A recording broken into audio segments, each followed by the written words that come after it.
أنا جاي النهاردة أحكي لك عن تجربة العلماء قالوا عنها إنها لو اتجربت على الإنسان هتنتهي البشرية بأبشع طريقة ممكن تتخيلها.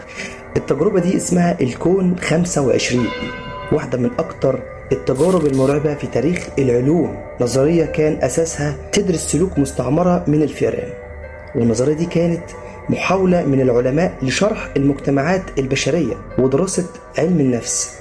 جت فكرة الكون 25 على يد العالم الأمريكي جون كالهون، وقرر يخوض التجربة دي لما جت له فكرة هيحصل إيه لو الإنسان عاش في عالم مثالي فيه كل طلباته مجابة بشكل مستمر وكل حاجاته متوفرة، عالم بيشبه النعيم، بيشبه الجنة.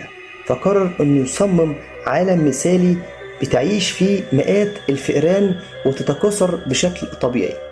سمى العالم ده بجنة الفئران، وهي مساحة مصممة خصيصا لحياة الفئران عشان تحتوي على كل الأكل اللي بيحبوه وبزيادة كمان، وكمان مية متوفرة دايما، ومساحة معيشية كبيرة جدا تقضيهم هم وأولادهم في المستقبل. وحاول يوفر لهم كل وسائل الترفيه علشان يكونوا مبسوطين جدا ويتكاثروا أكتر.